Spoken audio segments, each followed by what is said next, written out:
yeah. Deep-rooted conversations, real talk, real roots, real us, souls. Soft rain, no middleman between the truth. I can see it in your eyes, you got it. Pain got your heart moving cautious. Different worlds but the same kind of scars here. Different roads but somehow we still crossed it. Mad cause the world never listened right. Mad cause your truth always turns. Disclaimer: this broadcast is intended for commentary, discussion, and entertainment purposes only.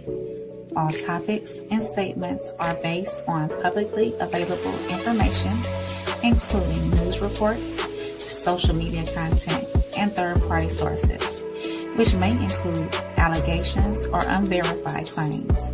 The views expressed are opinions and should not be interpreted as confirmed facts.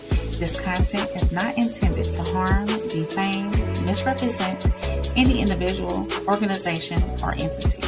Viewer discretion is advised.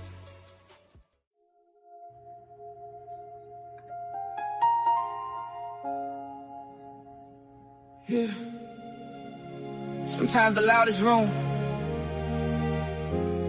still don't have the answers. Everybody got a microphone now,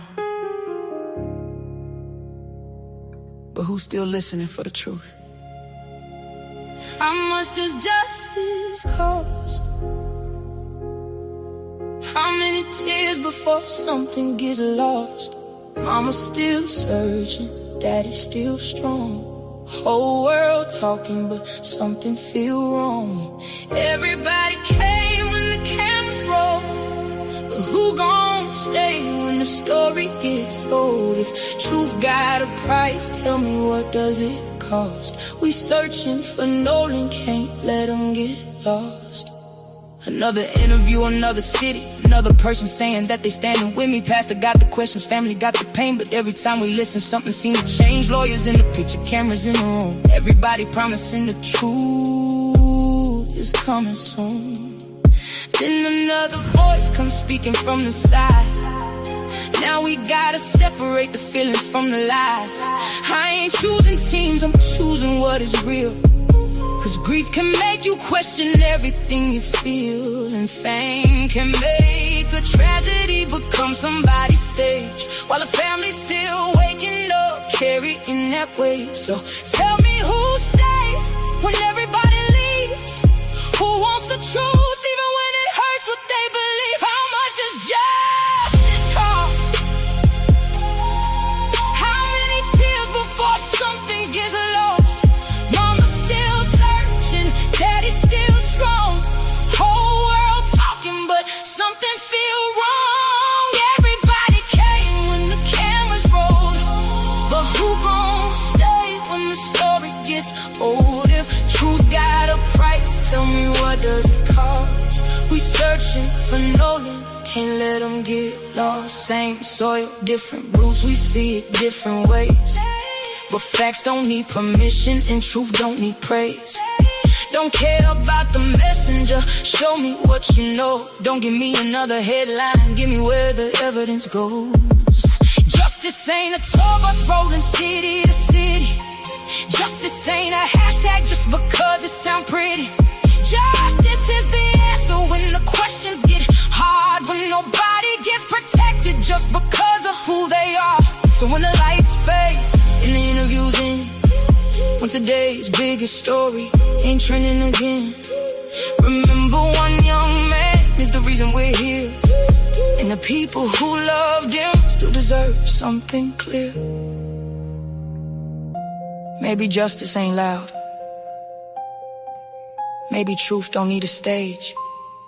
Maybe the hardest thing we'll ever have to do is accept the truth when it doesn't look like the story we already believed. Same soil, different roots. Until the answers come, keep asking.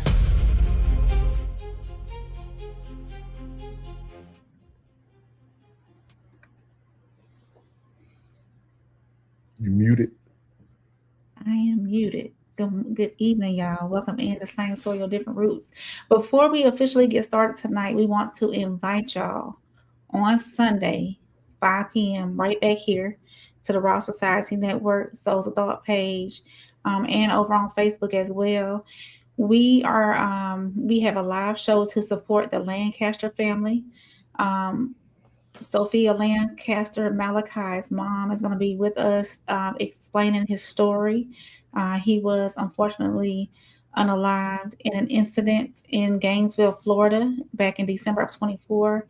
The investigation is inconclusive, and there's going to be a ton of information that we give y'all. Miss Sophia is going to explain his story, and we want to just put that out there so y'all can set your clocks for Sunday at 5 so we can get support the Lancaster family and hoping that Florida reopens his case. So make sure y'all do that. We'll see y'all on Sunday at 5 p.m. sharp, right back here at the Raw Society Network, Soul of Thought, and Raw Society Network on Facebook as well. So let's get into it, y'all. Tonight, we're not here to tell you what to believe. We're here to ask you whether everything we've been told still fits together. Nolan Wells' parents sat down with Pastor Jamal Bryant, continuing their public fight for answers and justice. But while that conversation is happening, another voice enters the picture. The Cajun Navy is speaking out about its experience surrounding the case, including comments involving Ben Crump. And that raises a bigger question. Are we watching a movement towards justice, or are we watching the original narrative begin to unravel? Because there's a difference between seeking answers and protecting a narrative. There's a difference between raising awareness and creating a tour around tragedy. And when justice is the destination, every interview, every public statement, every contradiction, and every unanswered question deserves scrutiny, no matter which side it comes from. So tonight, we're going to put emotion on the side. We're going to put assumptions on the other, one side, and assumptions on the other. And right down the middle, we'll follow the facts. Same soil, different roots. This is Town Hall number 5, episode 15. Is this tour worth the cost of justice? So let's talk about it. Yeah. Deep-rooted conversations. Real talk. Real roots. Real us. Souls. Soft rain. No middleman between the truth. I can see it in your eyes, you got it. Pain got your heart moving cautious. Different worlds with the same kind of scars here. Different roads, but somehow we still crossed it. Mad cause the world never listened right. Mad cause your truth always turned. Joke and say I'm a transplant. So I was born in the Philippines. That's where my mom's family is from. But my father's family is from Mississippi. Okay. And so, but I've been here long enough. But I always like to say I'm a transplant. No, I got it. I wanted to ask, because people have a different perspective of Mississippi historically, and not in actuality. Yeah. And so when we hear about Mississippi, my head is going directly to Mississippi burning. I'm going to turn left and deal with Medgar Evers. I'm going to turn right and deal with Emmett Till. And I wanted to ask, in 2026, what is it like being Black living in Mississippi? I would say that you would hope that in 2026, right? You would hope that racially things would improve. Yeah. And this is where I find, because I personally love history. Yeah. It's one of my favorite subjects. But when you have a state like Mississippi that has such a complex history, especially when we start talking about race, it's one of those things you cannot forget, right? But that's also why it's important to teach actual history. So then we know, okay, where are we going from here? Yeah. How can we improve things? Because when we try to simply just remove things or not think about it, and that's a whole other issue, is because it doesn't affect me, I don't worry about that. Yes. But that's the thing when in the Bible, when it says love thy neighbor, right? That's how you love your neighbor, truly, is being concerned about their well-being, their health, things that they need. Yeah. So in a state like Mississippi that has the history it has, sometimes, you don't want to think negatively, right? You always want to, and maybe this is just the way I was raised. Yeah. You want to try to be positive and see the good in things, but there's always that little part of you that's like, I really hope this isn't what I know it could potentially be. Right. And so in raising our children, we were very open and honest about those things, especially because the way I was raised. So my mother's Filipino, but my grandmother, my paternal grandmother, she is half white. Oh, wow. So now that I'm kind of getting this blowback and people are saying, oh, you're racist. I'm like, well, first of all, do you understand the definition of racism and what comes with that? But then two, again, I was raised that, hey, and this is a Mississippi. So, the Bible thumpers. Yes. Heavy into church when we were younger. And it was always one of those, love and show respect until that person shows you otherwise. But also to having that discernment. Yeah. And that's the thing when you're building relationships, right? You can't just take that person for face value. You have to understand who they are, not just, on the outside, but spiritually, like where are they at? And those are the things that he and I have tried to teach our kids. We've instilled in our children. But of course, when children get older, they're going to make their own decisions. But it's the hope that they're always going to do what's best for them. Yeah. You all have how many children? So we have 6 children. 6. The youngest is how old? 15. 15. So walk me through, because so much of the focus has been on the two of you. And people are not really saying that this is not just a son, it's also a brother. Absolutely. And so walk us through how the siblings are dealing with this, not just in the grief, but because they are of age, contending with social media. Are y'all having to pull them back? So I'm so glad you asked this because in passing, of course, we kind of see little comments and a lot of people are like, well, what about the siblings? You guys don't ever, but this is the thing. And that's done, intentionally. Yeah. Our goal is to always protect them, even though 3 of them are adults. Yeah. We still want to provide that protection. That's great. They try to stay away from social media. Yeah. One of our kiddos is in therapy. The oldest is in therapy and kind of just dealing with those emotions because, again, they lost a brother. That wasn't just their brother. That was their friend. That was the person, that kept some of their secrets, How's it been for the youngest going back to school? So it's one thing to be able to. So for them, we've, one question we ask, but we don't ask like every day is, how are you feeling? Yeah. I like to ask, is there something we can do? Yeah. Is there some place we can take you? Is there something you need us to get for you? Yeah. Because sometimes simply just asking, are you okay? Or how are you feeling? Because children at that age, they can't always fully express themselves verbally on what they're feeling. Yeah. So, asking what can we do for you sometimes is a little bit better because that gives them an outlet. But I'm gonna let Mo answer. Come on, Mo. So I want to stop there before Mo gets to his conversation. She never answered the question that Pastor Jamal asked her. And tonight we're here to talk about a lot of information that's coming out, a lot of things that are going on, because I'm starting to feel that we're losing the sight of justice for Nolan.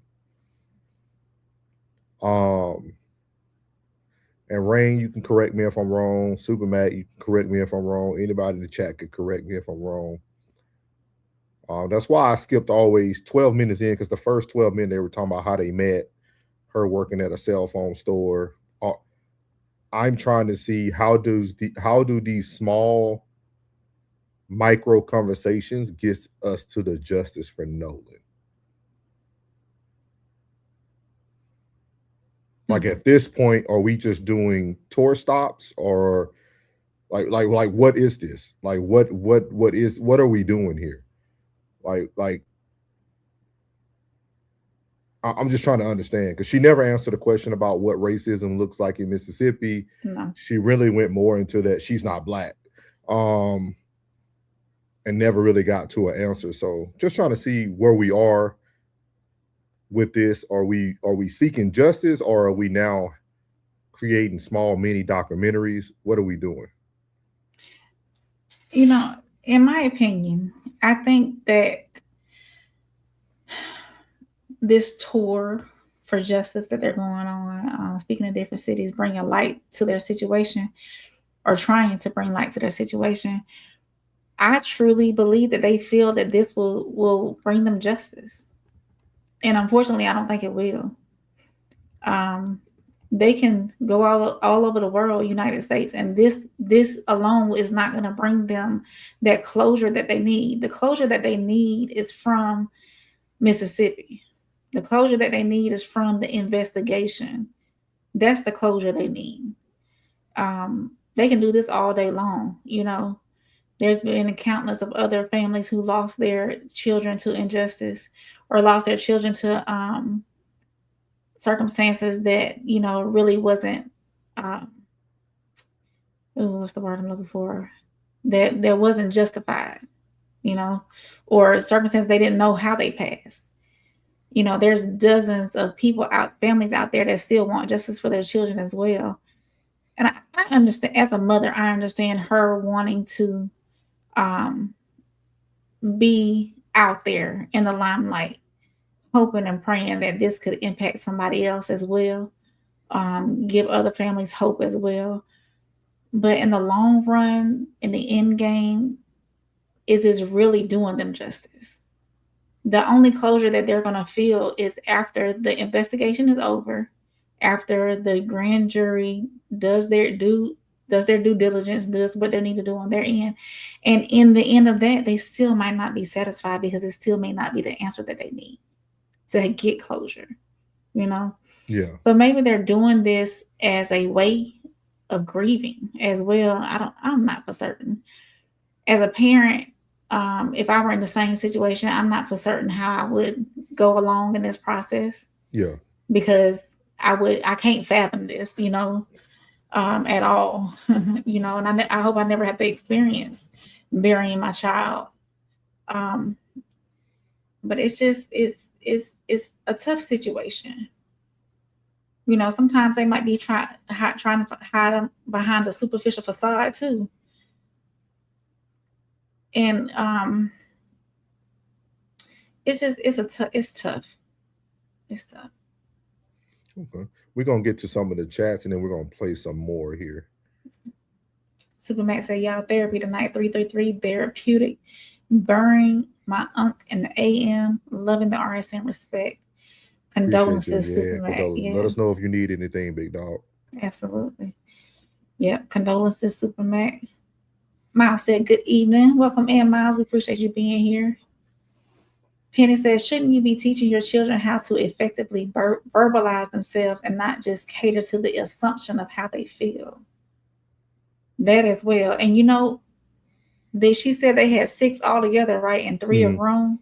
Yeah. So the 3 that are not grown, they're missing out on you in the grieving process while you're doing this tour as well. Yeah. I'm trying to be better. I'm trying not to do the normal what souls do, because I heard a lot of things. I think it's a lot of stuff that we overlook just due to how people feel about certain things. But she made a statement here that her and her husband said opposite on the last interview. She said when kids get older, they're going to make whatever choices they want to make. When they were on the stage last week with the other people, they said their son would never do something like that. And I think that's why I said, I think we have to get back to justice for Nolan. Yeah. Because now you're doing so many interviews that the wordplay is going to change eventually. People who are really concerned about justice are going to start really looking like, okay, what is this about? What are we really seeking today? What are we doing today? And I literally heard y'all say my son would never do this. And then right now with Pastor Jamal Bryant, you said when kids get older, they'll make their own choices. We're just there to try to make sure that we're there to support them. Yeah. Souls with that deep thinking brain. Penny said prayer, Supermax. J Lord, that's how she knew how to get into Nolan's phone. I don't know. We probably missed that, but welcome in, J Lord. I know you're still in here. Hit the like button. We appreciate you. Make sure y'all hit the subscribe button. Most That importantly, too. hit the subscribe button. Wherever platform you're watching on, hit the subscribe button. It helps a lot. Yeah, and put on those notifications so you know when we're going live. Supermax said, oh, wait, they don't. And that's the point. It's already out there. Penny said, I think she doesn't think she needs to answer that racism because she believes it's obvious that they can't be racist due to their minority status.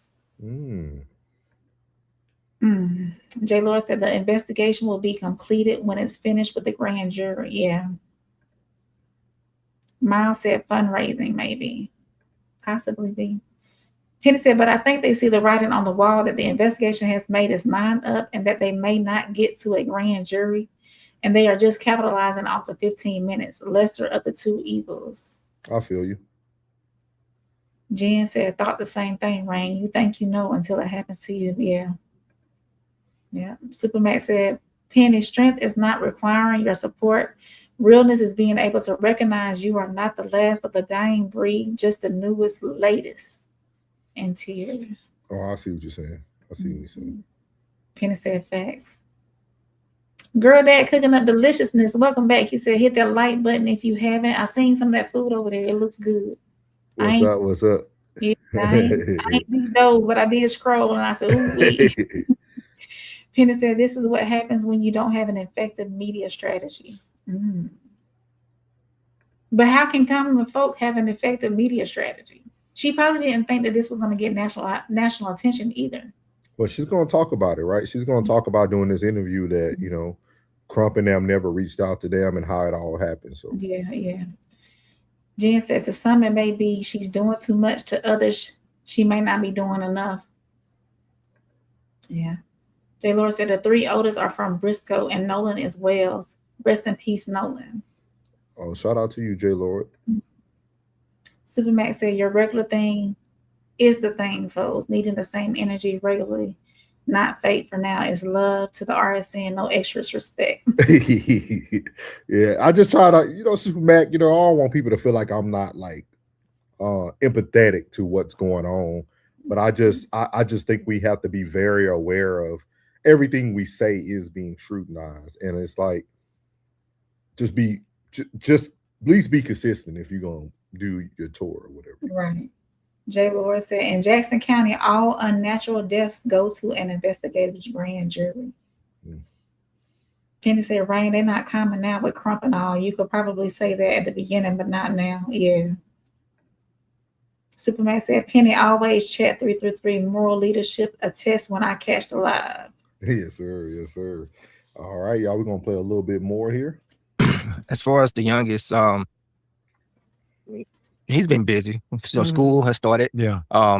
They're practicing early in the morning, so that keeps them busy. So school and football is keeping them busy. And he's more focused now because over the summer, him and Nolan, their bond got stronger because they both play the same position, receiver. Yeah. So Nolan was teaching him stuff and he was understanding the things that he was teaching them to get better. So his focus has gotten laser sharp. He really wants to do good, not just for himself, but to make his brother proud. And he's constantly telling his mom that I'm gonna do it for you and you guys and Nolan. So he's really focused on having. I have no doubt in my mind he's gonna be great. So that all the kids aren't by him then. I'm assuming not. Okay. Great. Because like I said, it's this fire inside of him that burns, that he wants to be the best. He wants to be better than his brother, but that's kind of like iron sharpens iron. No, you know, the competition makes them better. And with this happening, play sports? Yes, sir. Yes, sir. I played football all my life. Actually, I was told that when I was born, I was tossed through the house like football. Yeah. You know, because all my uncles played and they just kind of tossed me out of the house for my mom playing catch. So I've been playing football all my life, just kind of following the family tradition. I had 3 uncles to play in the NFL. So, you know, I didn't make it to the NFL. I went to some camps and everything, but the knowledge that I learned, I was passing it down to my kids. No, so they would have a better chance because I didn't have no one there telling me, do this. I had to learn on my own. Yeah. But with me, I was passing what I learned over the years down to them to better their chances. That's beautiful. I think the only thing that has outraged me more than this tragedy itself is the treatment of you. Yes. I'm dizzied by it. So that, I mean, it's compounding the pain.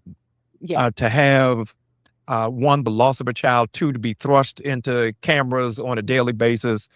You know, people got an attitude, if you eat ice cream, how dare you eat ice cream? How now? dare I go to the store? Yeah. How dare I smile? Right. Yeah. And I wanted to jump around for just a moment and talk about how this is impacting you professionally, outside of just being a parent. Now everybody is on Yelp giving nurse reviews. I don't even know where this has come from. Mm-hmm.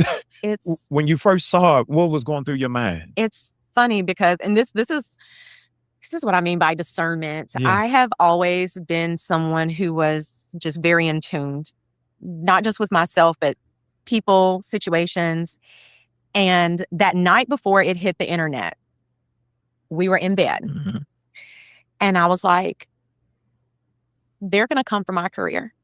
You said that. I was like, they're going to come for my career. I don't know if it is going to be now, in a few weeks, in a few months. I said, but I'm telling you, they are going to come for my career. And when I say they, I'm not talking about any specific group of people, just people who don't like the fact that we are just wanting answers. Yes. We're just wanting the truth. Can you imagine to be insulted that you want answers and closure about your son?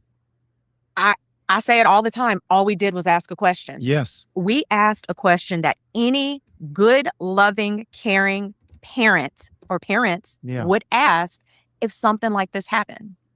I would hope, and I have said this every interview, press conference, I would hope that, God forbid, if you were in this situation, that you would ask the same question. You would want to know, because when you are left with your child is gone. Yes. We can't answer what happened, when did it happen. We can't answer any of these questions. It's hard to cycle through the stages of grief, and you get stuck. Yeah. And so, I mean, that's all we did was ask a question.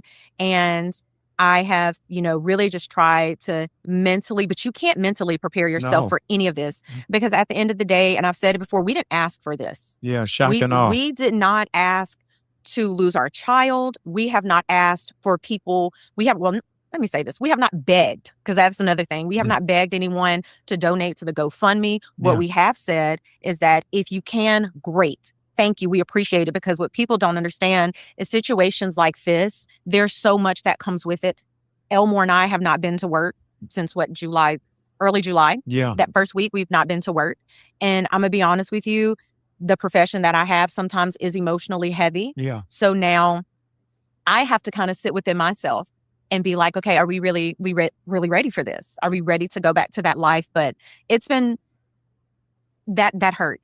Seeing it. I can't imagine. Mo, I'm scrolling through Instagram the other week, and they even created AIs of you buying sports cars. Oh, we just saw that. I was like, what? That doesn't even look. No, I'm happy with my little car. Like, I'm not trying to. But the intentionality of wickedness, absolutely, it's to give a bad portrayal is something I've never seen. No. At this level and at this height. And the end game, I think, is just intimidation. Absolutely. And a lot of times when you hear cyberbullying, I'm thinking it's middle schoolers. So cyberbullying is in high school, but not for adults who are grieving. And I've never, cases where and we were just talking about this, cases similar to ours, I've never seen this. I've never seen that. And it's, the cyberbullying component of it. Yeah.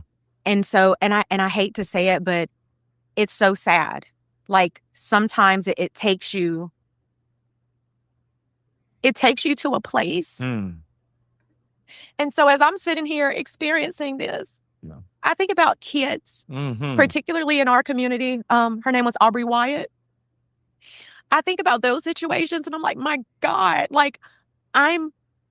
feel like sometimes I'm barely holding on. Wow. This, just thinking from a child's perspective who hasn't been through life, who hasn't been through anything, to know that they would have to endure something like this, because this stuff is taught. You're not And that's why as parents, we have to be careful, because you guys, this is not cool. Like bullying other people. If you have children, your children are going to see this at some point. Oh, no, for sure. And then that carries over to, you know, how they're going to behave and how they're going to treat others. Yeah. What, I lost my mother almost 2 years ago. I'm so sorry. And as a pastor, I had to wrestle with why God allowed in his permissive will. My mother worked in church her whole life. If you wanted a prayer through, take it to my mother. Yeah. And then you add to that, my mother passed 45 days before my wedding. Oh. And I cried at my wedding. I told my wife, I had one. So we're going to stop it there, because I don't know if you guys were able to see the whole interview, but this was pretty much the atmosphere of the interview. It was not about Nolan Wells. It was about everything else that was going on. Just like when y'all heard Pastor Jamal Bryant say he's baffled by what's going on with these parents. The same thing happened to Carmelo Anthony parents. People were accusing them of buying homes, buying cars. That's pretty typical of what's been going on in most of these very visible cases. With that being said, the biggest thing tonight is all about, and we posed this question before on Town Hall, what does justice look like? Like, what does justice look like? How long should people have to be so empathetic to a point where it's like, okay, but we're not talking about Nolan? Like, none of this talks about Nolan. No. And then if somebody does investigation work like we have, but we're not going to put it out there, we can, like, we know about the family, then we in the wrong. But it's like, well, y'all not talking about Nolan no more. Like, you're not talking about Nolan. Like, we're up here now just throwing things at the wall, hoping it stick, or like. And the craziest thing is this: Nolan was a great young man. Like, we're not even fighting against the character of Nolan. Like, you don't have to go on no campaign talking about how great of a person he was. Everybody knows it. Yeah. No one has said there's not a negative thing the world has said about Nolan. No one.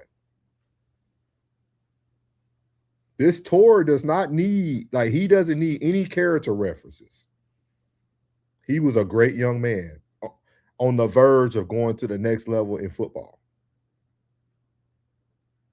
So it comes a point where we have to ask what is going on here. You know, you stop in Georgia, you're doing his birthday celebration at an AME's church, singing happy birthday on the stage. Pastor Jamal Bryant somehow spoke at that event that's not even his church. Then the next day you're on an interview with him. Like, I guess like Rain and Jen said, maybe everybody agrees differently, maybe everybody does things differently. But my biggest thing is, like, where's the justice? Where's the justice piece? That's where I come in to ask the questions. Like, when you guys come here and watch Miss Lancaster on Sunday, you'll see what it sounds like. Yeah. Like, we got to talk to her already. You will see what it sounds like for a mother who's been fighting for years now for justice. 2 years. And it looks totally different. Mm-hmm. It sounds different. She carries herself differently. Like, it's levels to everything. So we just got to start being very transparent at some point. Mm-hmm. You got anything, Rain? No, we can move forward. All right. I'm going to get to some of these right here. Penny says, so we championing other causes?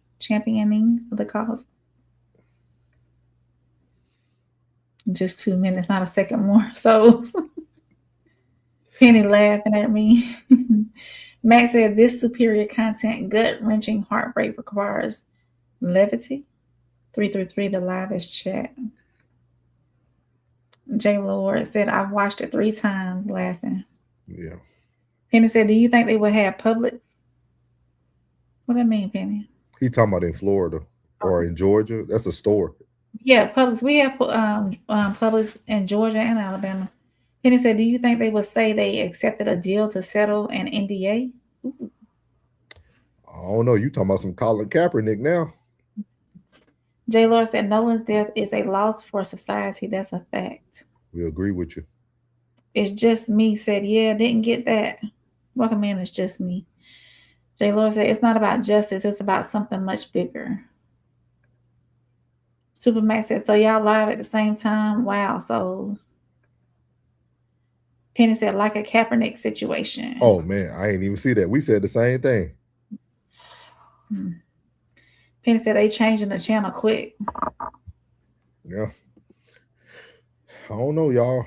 I don't know. We're just here to bring y'all facts, bring y'all details, share the information that we're getting throughout the night. We're going to keep reminding you guys of the Lancaster family. They will be on Same Soils, Different Roots this Sunday, 5 p.m. Eastern Standard Time, 4 p.m. Central Standard Time.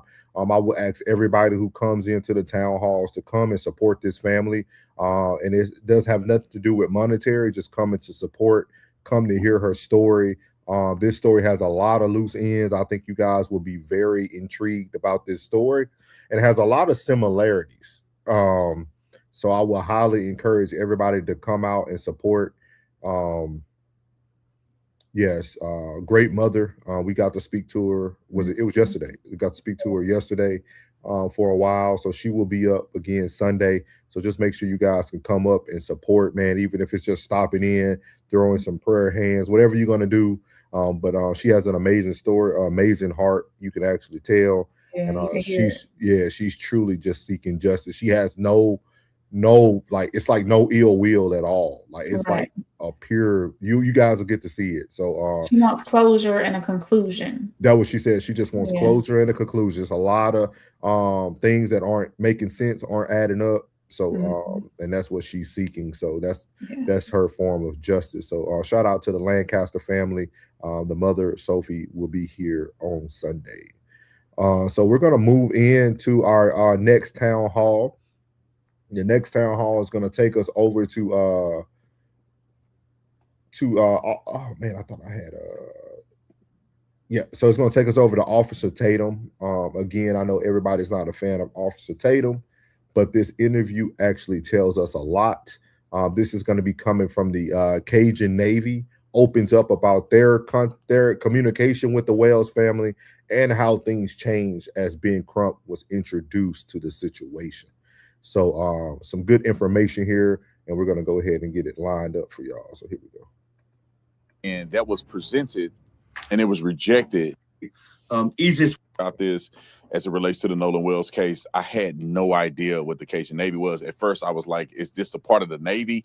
And then I realized very quickly this may be a private organization that does good work. But can you explain to the audience what exactly is the United Cajun Navy and what's your job description in that?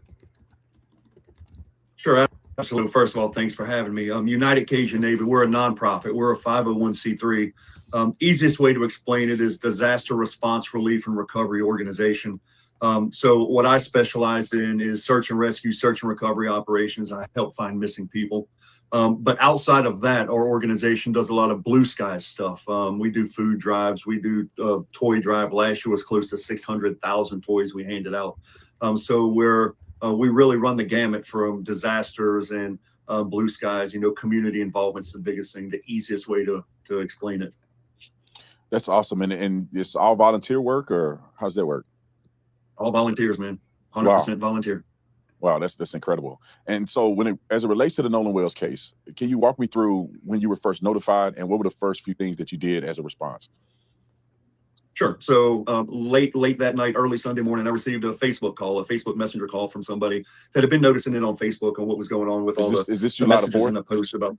Oh, July the 4th? It'd be early morning, July 5th. Early morning, okay. The 5th. So early morning there, and I started reading into it, right? There were some Facebook posts. Then I got a call from Miss Christine. Christine called me up. I'm thinking it was 7:30-ish, 7:45 that morning.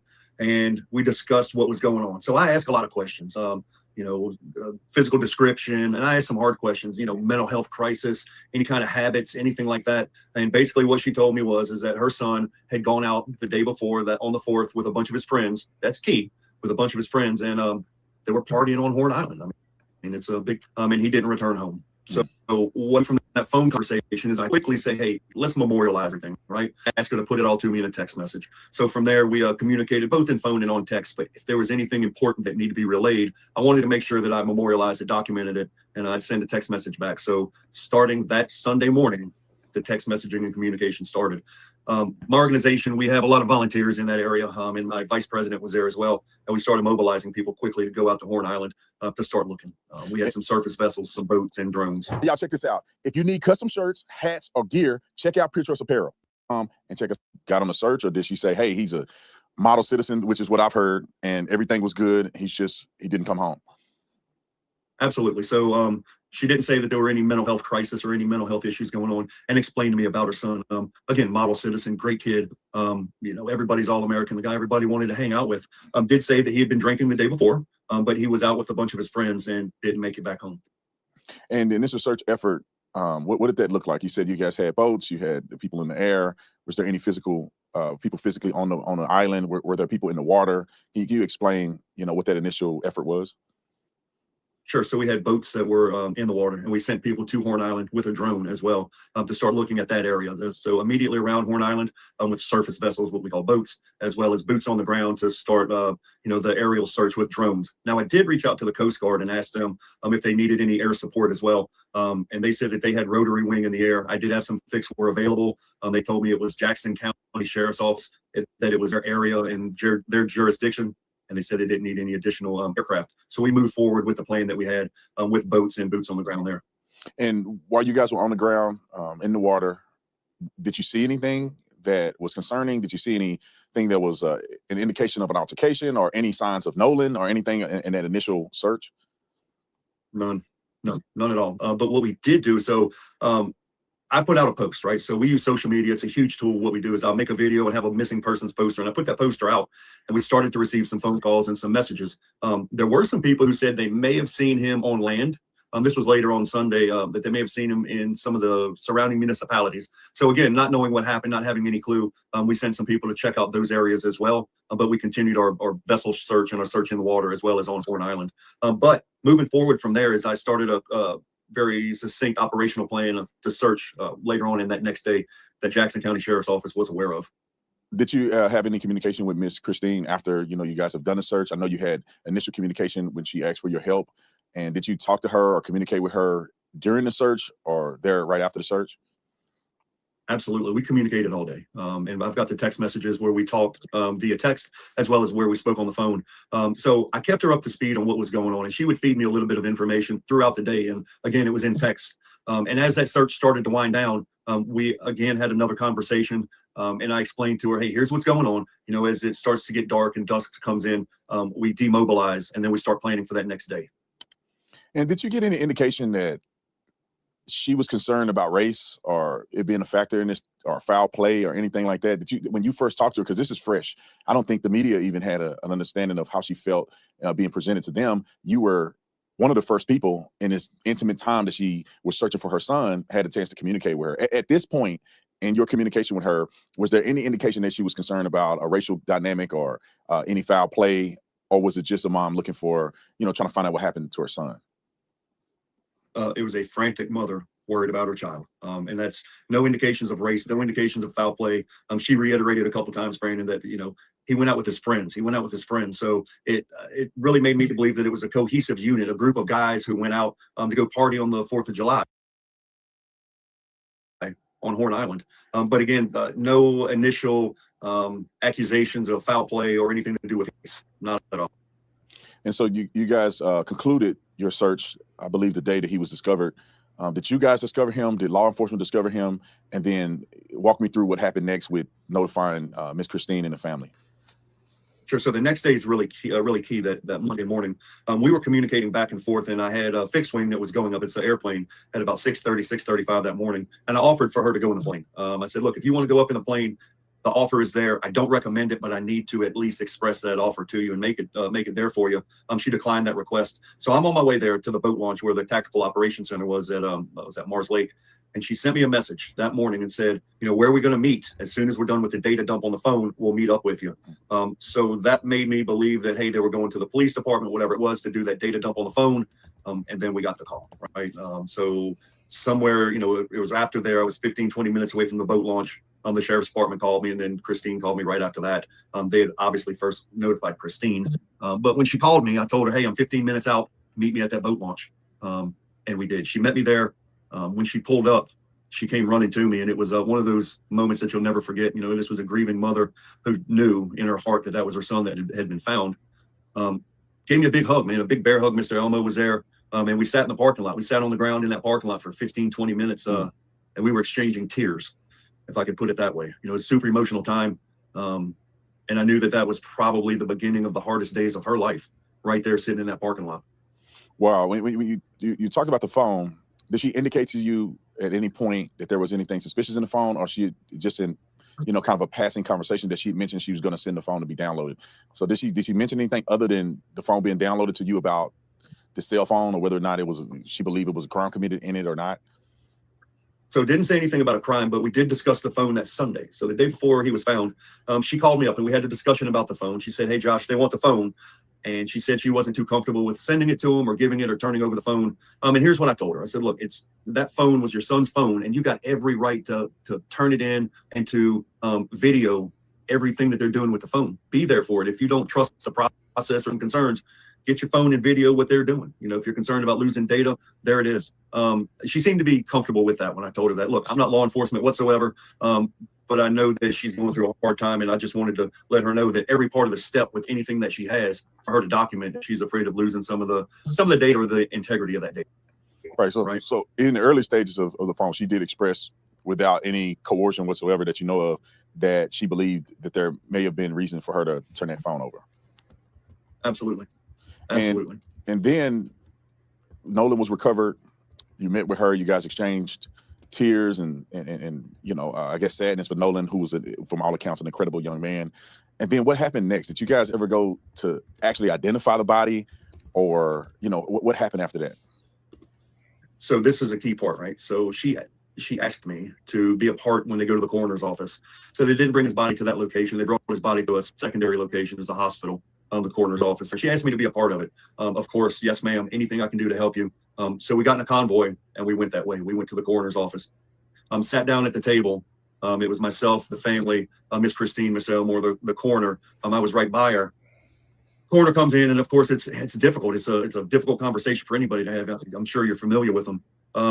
The coroner said, he believes that it's Nolan. 99.9% sure, whatever the stat was, but he still wanted to get a swab or get some DNA so they could double check. Said, according to the appearance in the photographs you've seen, it appeared to be Nolan. But he also said something very key, that there was no initial appearance of foul play. So to me, immediately what I thought was, no blunt force trauma, nothing visible right there, right? And obviously there needed to be a further investigation, but the coroner did say that. The questions were asked, just some, hey, can we see him, blah, blah, blah, these things. But also the question I asked was, hey, Mr. Coroner, can you please explain the process of how it's going to move forward? It's just one of those things that the family needs to understand. And what he did was explain how they're going to move Nolan to the crime lab so they could fulfill all the autopsies and everything that way.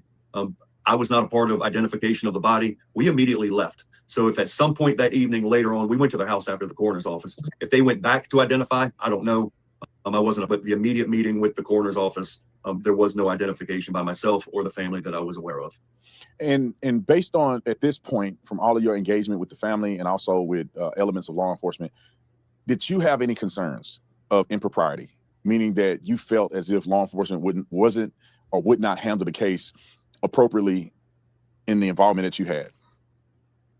So from the level of engagement that I saw, let's base it on initial level of engagement. They had a lot of people that were involved with the search, and then immediately after as well. I was communicating with the sheriff's department closely thereafter. I did not observe or have a feeling of any lack of engagement or anything like that. I think they were engaged. And then as the case moved on, I believe their level of engagement was appropriate because they knew this case is under a microscope. Everybody's out there watching. It's international news. And I want to just ask you a personal opinion about this, because one of the elements that we've been trying to get out to the world is because this has turned into a racial dynamic. And just on your experience, I don't know how long have you been living in this area, or living in Mississippi around this Ocean Springs? So I live in Louisiana, about an hour and 20 from Ocean Springs. All my life, 30 plus years. Getting old. Being big old gray beard. Right. being in that area your whole life, or a majority of your life, like do you notice any real racial tension? And I say real, I'm saying just in your opinion, is there a element of racial tension in either the Louisiana area or near Horn Island and the Ocean Springs area that you have personally experienced? So there's this perceived element of racial tension in the South, right? Let's call it the South as a whole.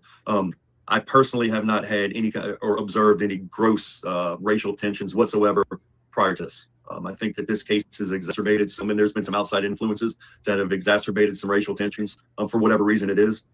We live in the South. Yes, there's a history and there's a past, and I understand that. But move forward with the way we're living, right? It's 2026. It's a difficult time, and it's a difficult time in the South. It's a difficult time nationwide, right? But let me say this. Let me put this out there real quick, is that I 110% support Miss Christine and what she's doing. She's a grieving mother, and I've said this from day one. There's no rule book. There's no playbook on how she should act or what she should do. Find the truth and trying to find answers. There's a lot of outside influence that's pushing her in whichever way it is or however it is. But again, I support her. She's got to find the truth so she can start that grieving and healing process. There's some disgusting things that are out there, and we just need to be able to differentiate from that, right? Yeah, I'm glad you brought up that point, because that's been a huge concern of mine, of trying to figure out what's stimulating this.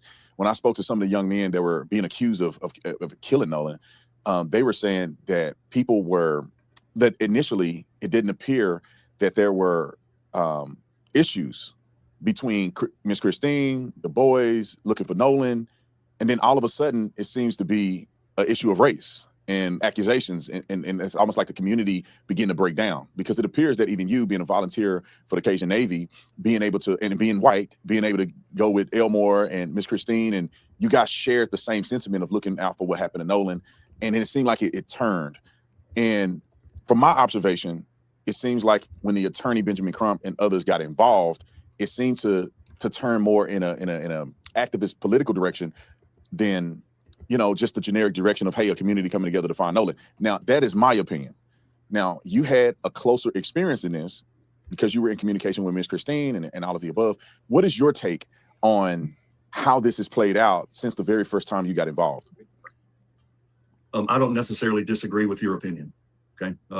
I've seen the communications with Christine and her family dwindle down after the hiring or onboarding of Mr. Crump. Now, again, I want to make sure that everybody understands I'm going to give the family the respective space that they need. And I will send them motivational messages. Just today I sent one, hey, Miss Christine, I know today's a tough day. It's your son's birthday. Just know that I'm here for you. 110%. If you need a shoulder to cry on, somebody to call, whatever it is, I'm here. Got to thank you, which is all I expected. But what I did was watch lengthy communications turn into emojis or the little heart and then thank yous. And it's fine. It's the natural progression of the way the relationship was. But I do feel that outside influence had something to do with it, without a doubt. And that's my opinion, right? So it's unfortunate, a young man lost his life. And there's this issue with the cadaver dog. I don't know the full details. I want y'all to really pay close attention to this, because the cadaver dogs was something that a lot of different news outlets brought up about. And shout out to the Cajun Navy. They provided or they offered a lot of resources at no cost, just to the family, whatever they needed. And I want people to stop getting so caught up in who Officer Tatum is and listen to the guy who's giving his real opinion, because he's giving very valid information. I always tell people, to me, Officer Tatum is like a bad black preacher, right? He'll give you some good news one day and then he'll lie to you the next day. It's okay. But at this point, I want you guys to really pay attention to all those resources that were offered to this family that could possibly allow them to get more answers and less assumptions down the road. But I'm under the assumption, I hope you can clarify this for me, is that there was an initial request or an offering up of cadaver dogs to search one of the boats, I guess one of them that Nolan may have been on, and that was presented and it was rejected by Benjamin Crump. Are you associated with that, or can you explain that? Do you have more information than I do about this? Sure. So I was the one who offered the cadaver dogs. Oh, okay. I had a conversation with the lead attorney. I had a with the lead attorney, Liza Park. Again, I've been trying to reach him for a couple of days, and I left message. Couldn't do it. I asked Christine, give me a phone number. I need to talk to somebody. So I sent a text message on, I believe it was the 13th, got to read, no response. And I called that next day on the 14th, had about a 24-minute conversation, but I offered up the services of the cadaver dogs, right? So these are human remain detection dogs. And I told him, I said, hey, look, I've offered them to the sheriff's department, but I'm offering the service to you as well. And here's how it plays out. Those dogs can go to the boat. They can do a search on that boat. And if they alert on that vessel, and they alert as they're working to smell for a cadaver, there's more than likely a pretty big chance that there was a body on that boat. But if they don't alert, it's just the inverse. There may not, and it's a pretty good chance that there wasn't one on there. She explained the concern about them cleaning the vessel. I can pretty much guarantee they didn't clean the vessel with the necessary chemicals or the process that needs to be cleaned. And then that was reconfirmed when I went and spoke to the young men as well, because they told me how they cleaned the boat. And they said, man, Josh, all we did was spray it down with fresh water, because that's a common practice whenever you remove a vessel from salt water. Just spray it down, get the solvent, and go there. But what I told the lead attorney was, if you would like these services, we'll provide the resource, we'll provide the dogs. You're going to have to get the permission. If it's a warrant, if it's you just asking for permission to look at that vessel, that's on you, not on us. So there, shout out to Jay Lloyd, giving us some valid information. This is Jay Gill here with the Cajun Navy, and as y'all heard, they offered the cadaver dogs. They even offered the family to, hey, we'll provide the dogs. Y'all just need to go get the subpoena or the warrant so that you can go search the boat. And like he mentioned, it's no way that they would have cleaned the boat well enough to get rid of any evidence that was possible, because he said it is normal for people to go home and spray down their boats because they were in salt water. And we all know salt water will rust up the boat, things of that nature. So it was normal to go wipe down your boat. But I thought it was amazing. We're going to watch a little bit more, but they offered a lot of resources. And I know a lot of people are going to be, because everybody went to blaming the Mississippi, but it's almost like we already knew Mississippi was crap. Why not? You went and got Crump, right? So why not do everything else you need to do to get true answers? As a mother, I would have taken every single, hey, you need our help? Yes. I don't know what I'm doing. Yes. Cadaver dogs. Yes. Can we get a subpoena?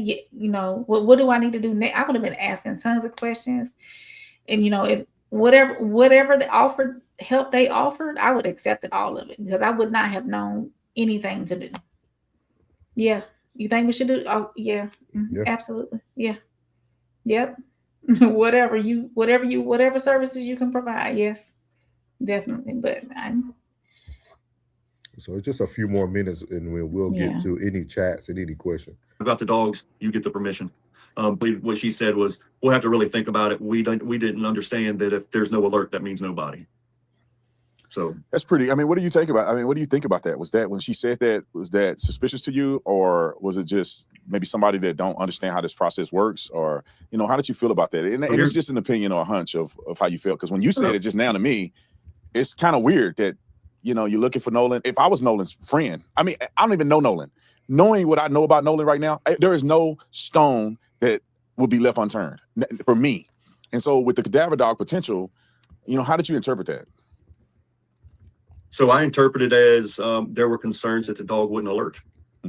That was my interpretation. No alert, nobody, right? So of concern, because they were looking to try and find the last location of Nolan.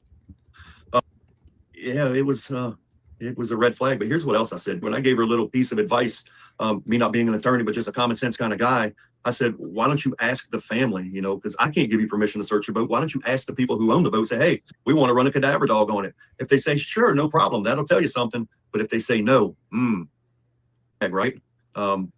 So we never were returned. I never personally got an email or a call back, hey, let's use those dogs. They could have went out somewhere else and used some other dogs.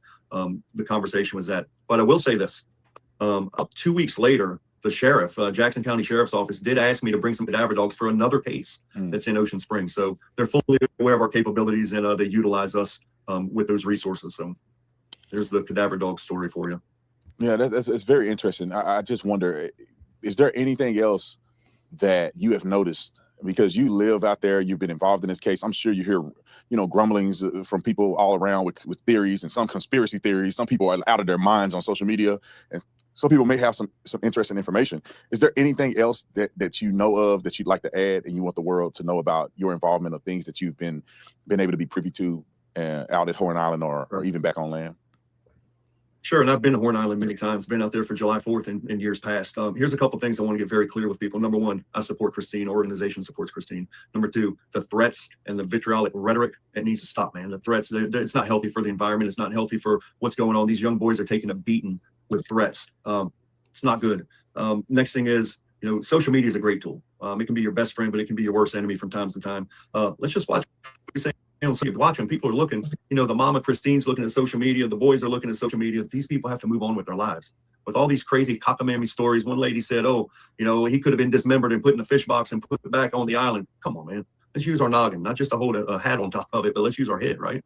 But there's problems. There's racial tensions. Granted, got it. Let's be driven by love and let's not be driven by anger, because when we're driven by anger, we make bad decisions. And I think we need to start making some good decisions in what we do and what we say. I love that. I appreciate you, Josh. What ways can people who are watching this help and support the United Cajun Navy? Sure. So we've got a website. We are donation driven. We're a 501c3. It's a United Cajun. So shout out to the Cajun Navy, man, and Jay Gill. He actually talks about they found a young man just this past week that they did a search with that they've been looking for a while. Shout out Mary, welcome in, man. Hey, welcome in, Marty. But again, man, it's just another location. I mean, another resource that it seems like could have been used to a better advantage. And I don't know how people look at these things. And I feel like I know we probably missed it. Y'all probably missed it earlier in the interview, but he asked them about the communication between him and Christina, and it actually stopped. He said it went from long messages to just emojis. And then after that, he still kept sending his encouraging messages to the family, but the communication ceased. I'm sure that was guidance given to her, because if you also heard his initial communication with her, she ran up to him and said he was out with his friends. He was out with his friends. And now the whole story is they were never his friends, right? It was never nobody they knew. It was never everything's, and we're going to show you guys even in the next segment, text messages, conversations that were being had between Christina and Nolan. The whole thing just doesn't make sense anymore. Like, and I'm kind of with Super Mac, what he said earlier. It's kind of like at this point, I think we know what it is. Yeah. And how do people start to heal? Because there's still a lot of people following this case. There's a lot of people affected by Nolan Wells' loss, but then we get no closure. So just something to think about. Jay Lloyd said, I'm off tomorrow. Are you guys on every night? The keys to the office are with my coworker that left for the dang dinner. It's the only quiet room in this place. Hit us up on the email, and me and Raina set something up with you for sure. Yeah. We can make ourselves available. And Jay Lord, are you in the Mississippi area, man? It'd be great to have somebody on. We appreciate you, man. Appreciate you even staying around. For y'all who don't know, Jay Lloyd said he had an actual channel himself, just due to all the malarkey in the cesspool around this, around a lot of the cases. They kind of backed off, but we'll appreciate, man. We'll love to have you up. He said, Marty in the chat. Mikey said the black community already convicted these boys with no evidence. We understand, Mikey. We understand, man. And we appreciate your opinion. We're just here bringing content and the facts.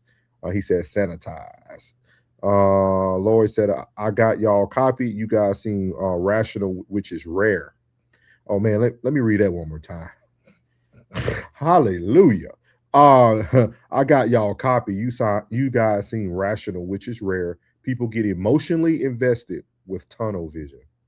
Well, you have definitely found a home here, J. Lloyd. Souls has little to no emotions. All facts over feelings all the time. All the time, J. Lord, all the time. Yeah, he said definitely. Yeah, he said no. I'm in Clearwater. Okay, Clearwater, Florida. Bird. It was the Idaho 4 case that made me hang up my Spurs. Respect. Yeah. Well, you'll probably know a little bit about the Lancaster family then on Sunday. And Marty said, he said, I'm grateful. Yeah. We're grateful that you're here, man. All gratitude, man. We appreciate you being here. That means a lot for somebody who was in the content game doing this. So we appreciate it. Penny said, J. Lord, don't give Souls a big head. He would never live it. Come on, Penny. Oh, man, Penny. It's Friday, man. You know, people act different on Friday. All right, Penny. All right. No, but we appreciate you guys, man. Again, like I said, between every segment, man, we're going to make sure we continue to keep the main thing as well.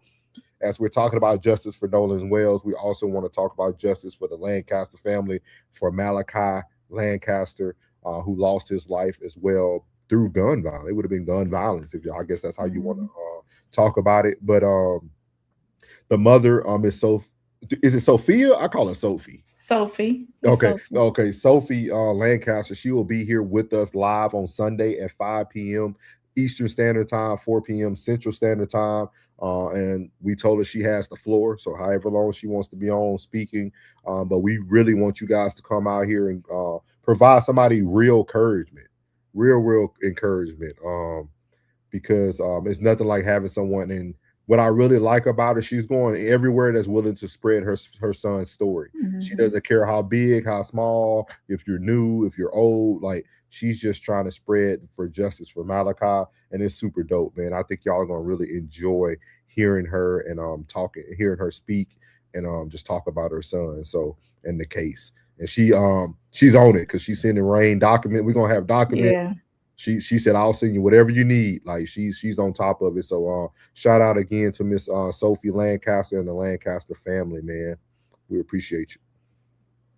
J. Lord said, I'm definitely interested. Lancaster is my family name on my mother's side. Okay. Might have said if his head gets any bigger, he will float away. I'm gonna let you live today, Marty. I'm gonna let you live. J. Lord said, is this family from Kentucky by chance? I'm not totally for certain, but this incident happened down in Gainesville, Florida. Yeah. Or close to Gainesville, Florida. J. Lord said, I got channels that are trustworthy and will help spread the word. Ooh. And that's what she's looking for too. She's looking for us content creators who are unbiased, who will help her spread the word of what's going on. Penny said, it's all real as love in these parts. Yeah. So we appreciate everybody who's here tonight with us, man. Again, we're just bringing the information. Mm-hmm. Everybody has their opinion. We respect everybody's opinion. So the next thing we're going to cover tonight is the Christina Wells and Warren text thread that has came out. Seems like everything's coming out now all of a sudden. And we're going to go over to another unbiased young man that puts out very great content as well, Class E. And we're going to hear what he has to say about the Christina text messages. So here we go. Information that has been released, and they are actually text messages between Nolan Wells' mother, Christine Wansley, and Warren Hudson. Now, we're going to talk about it because a lot's been said and a lot's been going on with this investigation. Specifically, one of the things we're going to key on and focus on here are what was said by Christine Wansley, and a lot of you have pointed it out when it comes to Nolan's relationship to his friends. Now, throughout this entire investigation, since the beginning, Christine Wansley and Elmore have made it very clear that, and they didn't know these people. They said, it's almost like they didn't even know Nolan had friends. I don't know what friends they thought Nolan had, because they made it very clear these people that were on the boat with him, they didn't know like that. Christine, even so much so, in the last interview we saw her do, she said that she got a call from a number and she didn't know who it was. And she picked up the phone and he said, hey, this is Warren. And she said, Warren, what? Why are you calling me? And Warren said, oh, well, have you seen Nolan? She said, no, Nolan, I thought Nolan was with you. So again, she made it seem like pretty much anybody. That's what I'm saying. People who are really following this that wants justice for Nolan is going to notice everything. Who's on the other side, they don't know. So I think that's a fair assessment of that situation. But now we're finding out there are actually some text messages that took place back and forth between Christine and Warren. And we have them here thanks to Sarah Fields, who was the first one I saw to post this over on X. And she gave all the information about these text messages. Here's what she had to say, and we'll get into what the text messages say. Exclusive. Private text messages show Christine Wells Wansley was in direct contact with Warren Hudson, and he was giving her information from the very beginning. If so, this is not a great look for Christine, because she made it sound like she didn't know who it was that was contacting her.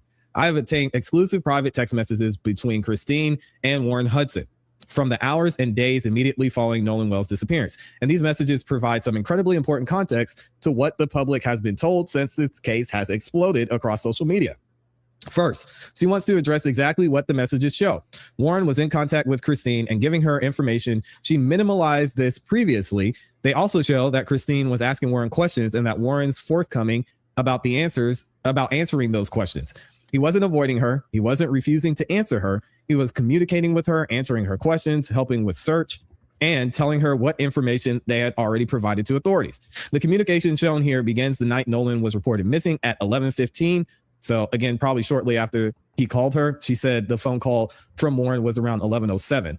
And that was on July 4th. Christine asked Warren, where is his car? Warren responded, it's at Jack's house. Christine immediately asked where that was and asked him to send her the address where the boys had launched. Again, kind of crazy that they didn't know where these friends were or who they were. That's a weird situation. So let's actually get into the text messages. And thankfully the dates are here. So we'll be able to go along and see exactly what was said and when it was said. She says this. So this is Warren sending this to Christine. And he says, Nolan went out on a 22 Triton offshore. I was on the 24 Tide line on the way out. We were on separate boats. I went back to the Triton DMR and the sheriff's office has all the information also. And then on Monday, July 6th at 1:37, Christine says, hey, Warren, can you collect any of Nolan's items left at Jack's house? And Warren says, good morning, Miss Christine. I just wanted to let you know that my family and I have been praying for you and your family. And he says, Nolan was one of my best friends since we were in 8th grade together. You and Mr. Elmore raised one of the best men I've ever met. Wow. I wish I could be there today, but I would never want to take attention off of your family and Nolan and be a distraction. Thank you for being the best parents that Nolan could have. Wow. Shout out to Warren again. And he said this to Officer Tatum in the first interview he did, because Officer Tatum asked him about not going to the memorial. And Warren said, listen, I didn't want to make it about me. Even though we were getting all these death threats, I knew it was going to be an issue. And then there's some more information. It looks like this is actually from July 4th. And Warren said something about, we went out this morning to look, and I've been on and off the phone with Jackson County Sheriff's Office today. If you need anything at all, please don't hesitate to reach out. And then Christine says, thank you. And Warren says, we are all praying for your family. And Christine says, we appreciate it. And then July 5th, this was before that first message, Christine says, what is the make and model of the boat you guys were on? Nolan said, we went out on the 22 Triton. And then that's when that message comes. Okay, so these are just out of order. And then on July 5th, Christine said, Nolan's dad is at the house to pick up the keys. And then Christine said on Sunday, July 5th, said, hey, Warren, what kind of sunglasses was Nolan wearing yesterday? This is kind of crazy. Warren says, I'm pretty sure Ray-Bans, Miss Christine. And then he says, hey, Miss Christine, just wanted to check in. We went out this morning to look, and I've been on the phone with the Jackson County Sheriff's Office today. If you need anything at all, please don't hesitate to reach out. Okay, so it looks like these are out of order. Let me actually go to the beginning. So this is on July 4th, and this is at 11:15. And Christine says, Warren, where is his car? Warren says, at Jack's house. Christine says, where is that at? Can you please send me the address where you guys launched? And he said, yes, ma'am. And she said, what time was the last time you guys saw him? And Warren said at 3 p.m. Now, she also says, what was he wearing? And he says, black shorts and sunglasses. And then Christine says to Warren, can you call Neva at DMR? And it actually shows that she unsent a message. When we're talking about deleted messages, she actually unsent a message, which I guess we'll never know what that said. Either way, Warren says, on the phone with the Coast Guard right now. I will after. Yes, ma'am. And she says, thank you so much. She also says, we have to file a missing persons report. So one more time, tell me exactly where you saw him last. I'm sorry, I'm asking you to repeat this. And she edited the message. And he says, 3 p.m. at the west tip, north side of Horn Island. And she says, where did you guys launch from? And he shows her the location. He says, we launched the boats yesterday evening and left from here this morning. And she says, Nolan's dad is at the house to pick up the keys. And she says, hey, Warren, what kind of sunglasses was Nolan wearing? And he says, I'm pretty sure Ray-Bans. And then that's when they go through the rest of this conversation. So again, it's interesting to see. I understand the pushback and the confusion from a lot of the stories that we're hearing, because we heard one thing from Katie, we heard one thing from Warren, we had heard one thing from other people, and the stories weren't making sense at first. But again, it seems like he was really being helpful with the part of the investigation when it came to finding Nolan. And even after that, giving information about this. So I think this is going to be interesting to see how this plays out. I want to know what you guys think about this in the comments in the chat, because again, It's really showing how helpful Warren was being and how consistent his story was, because it hasn't changed.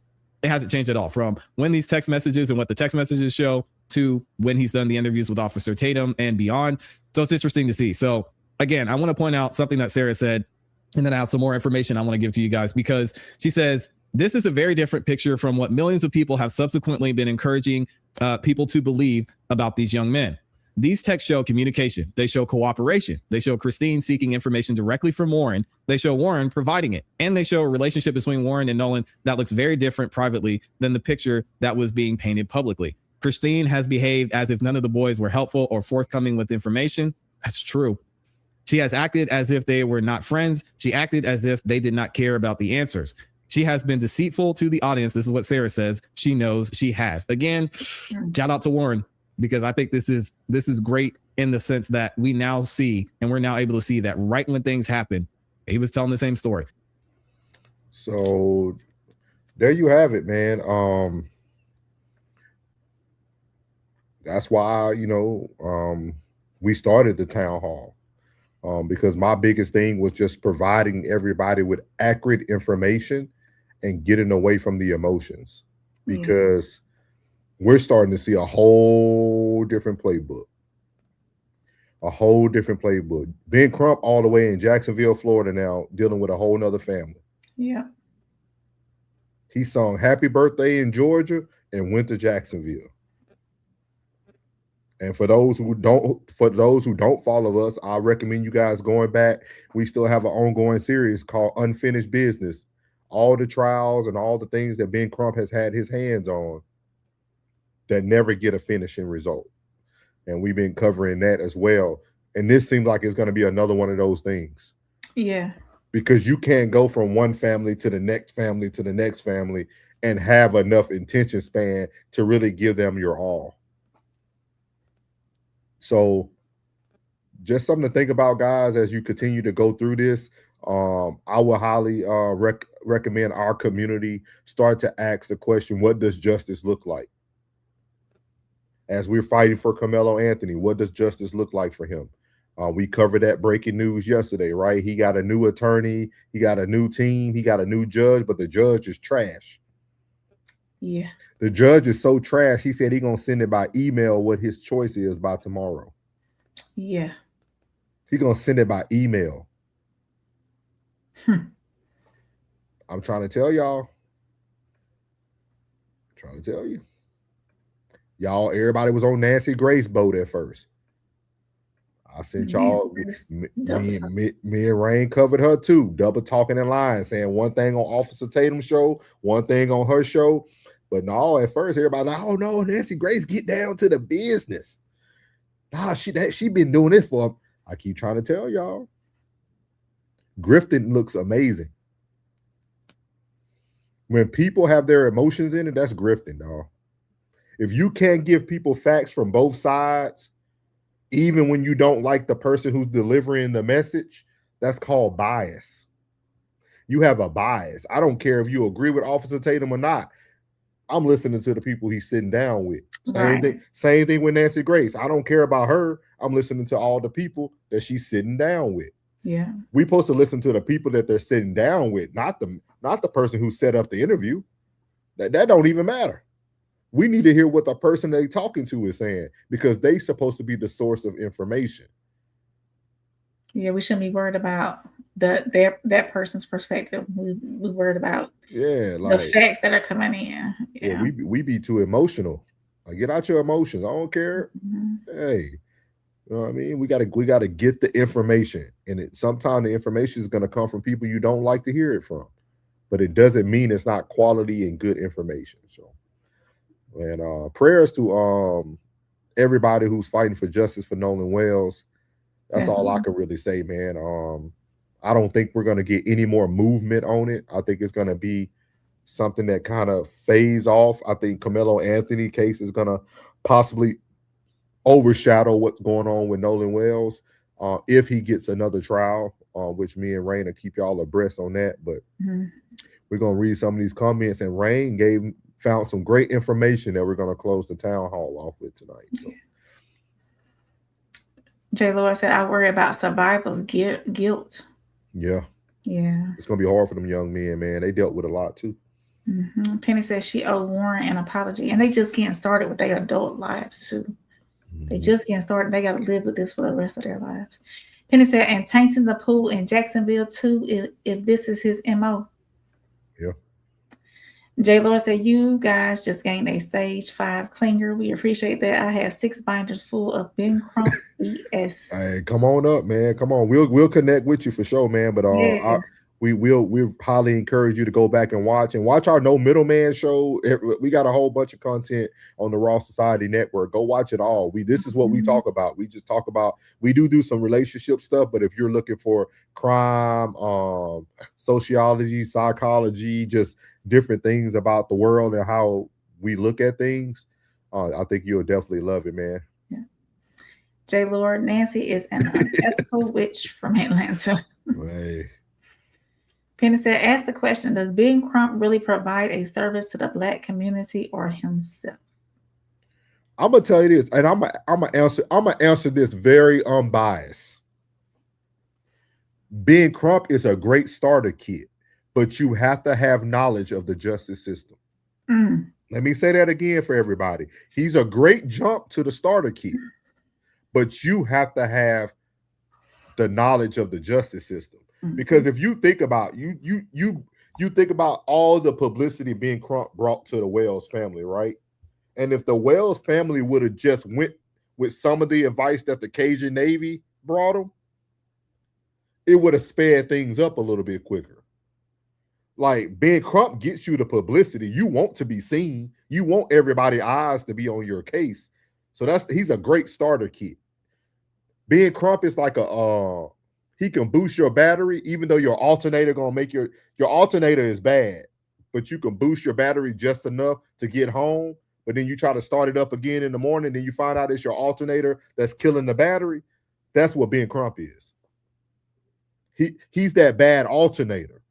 But if you give it a little charge, it'll still get you kind of where you need to go until you finally get it diagnosed and you figure out like, oh shoot, we should have did X, Y, and Z instead of I just bought a new battery, went to O'Reilly's, got another battery. Like, no, it's the alternator. Get the alternator changed and your battery won't die.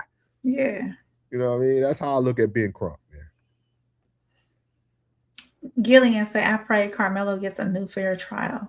Welcome in, Gillian. Yeah, welcome in, Gillian. Not to hold it up on this, I'll let y'all see tomorrow. I have a feeling in my gut, but I'm gonna let y'all see tomorrow. He's supposed to come out tomorrow via email and send the message of the result. Purple Groovy said feelings are not facts. Hello. Thank you. What's up, Purple Groovy? Welcome back, ma'am. J. Lord said, thank you. Bias is not justice. Big facts. Penny said, agreed. J. Lord said, do you guys think it will be in October if he gets a new trial? I don't know. They might hold it off. It might go to October. It might go to November because election season. So it all depends what gamut they want to run. It all depends what gamut they want to run. Marwy. Welcome in, Marwy. Appreciate you being here. How you doing, ma'am? How you doing? Marty said, Penny, he is about the paper. Jay Laura said, Ben Crump intentionally stalls cases for numerous nefarious reasons. Yes, sir. Penny said, True Souls is right about the publicity. Yeah, he'll get you out there. He'll get you seen. He'll get you. Look at him. He can take you all through the Southern tour. He's like a comedy tour manager. He can get you to all the hole in the wall places. But your stardom is up to you. You got to be a good comedian. He can get you into all the gigs, but if you ain't talented, you'll never make it. And when you don't know the system, you can't be talented. J. Lewis says, so Chitty will give an answer tomorrow instead of Monday. That's what they're reporting. So the latest update, and I'll say this right quick, it says the hearing has concluded and Judge Michael Chitty announced that he will issue his decision tomorrow, Saturday, the 22nd. This is according to WFAA. So there's no grant or denial tonight. So Jay Laura, we did a background check on him last night. his rap sheet ain't good, dog. This new judge ain't good. So I don't know if he's trying to rebuild his reputation by giving Carmelo a new trial, or is he just gonna sit in the seat and say, "Hey, Roach is my boy. I agree that he did a good trial, and we're gonna just leave it at that." Yeah, you don't know what kind of that's what I said last night. You don't know what kind of conversation they've been having behind the scenes. Penny said doubt he had a fair one if he get a new one. Yeah, because they already building up new evidence on both of them, character-wise. Mm-hmm. Purple Groovy said, he who helps the guilty shares the crime. I'll agree with you. Penny says, he's a Don King. Gillian said, Ben Crump is the opener, but not a closer. See, thank you. See, everybody on the same page. Everybody on the same page. J. Lord said, look at Carmelo's lawyers and trace each one back 10 years. You will see what's up. I know, man. I know, man. I know. Penny said, I think he's just gonna double. Go ahead. J. Lord, you got to walk in a little slow with the group. Sometimes people are very sensitive to certain things, so we try to give it to them in micro doses, not too much, not too soon. You know, you got to walk them. You got to lead them into it. Walk them down. Yeah. Penny said, I think he's just gonna double down on Melo. J. Lord said, there's a fundraiser in Martha's Vineyard. They said, J. Lord said, I think they are all suspect at this point. All right, let's get you on out of here. All right. So, Rain did her due diligence. Y'all know Rain like a little sniper on the back end. So Rain was able to provide some information that I think is going to really allow us to close out tonight's town hall, really with a cliffhanger almost, kind of giving us a better understanding of how some people are looking at this thing. So you want to give them a rundown of what it's going to be about, Rain, before? So People Magazine came out with an article that basically says that Jackson County coroner, that's in Mississippi, that's where Nolan Wells is in Mississippi, said that there have been no recorded drowning deaths at Horn Island in the last 6 years. That doesn't mean that there's no drownings that happen in the area. Of course, there was one at Pettis Boys Island in the same time period, and a teenage girl was taken in critical condition to the hospital from Dolphin Island back in 2022. But of course, with all the questions surrounding his death, it being a drowning and whatnot, and yes, we've had those reports of it's a washing machine effect out there. The current is different whenever it's around the island and whatnot. Some people know how to navigate the current, some people don't. And it's a death trap, they say. But here, and Hype News is gonna bring it all together. But they're saying that have been no official recorded drowning deaths on Horn Island in at least the last 6 years. But also, guys, it didn't happen. But also they talk about who they seen Nolan with too. I brought this up before. Everybody keep talking about girls. Girls. I do. Yeah. For my Glove Right Plus News, I'm Janaba. Breaking news coming out of Mississippi. Key information connected to the case of Nolan Wells has now broken online and is adding to ongoing speculation. In an exclusive finding from People Magazine, it has now been revealed by a Jackson County official that Horn Island has not seen any official drownings in the past 6 years, according to the coroner's office. In the People Magazine exclusive, it goes on to read, despite the current and deep water around Horn Island, echoed in the concerns of some locals, data obtained by People indicates that recent drownings there are rare. The Jackson County coroner said that there have been no recorded drowning deaths at Horn Island in the last 6 years. An official tells People in response to an open records request. For some, this is extremely interesting given that many have suspected foul play was involved, and that the sheriff's department originally suspected Wells' death to be an accidental drowning, which would anger many since an official autopsy was not completed when that statement was made. So if there has been no drownings on Horn Island in 6 years, what are the chances that Nolan just so happened to experience this unfortunate and, from the gathered information, rare incident? In that same exclusive, it will go on to share that drownings have occurred on nearby islands, but again, nothing on Horn Island where Wells was last seen alive.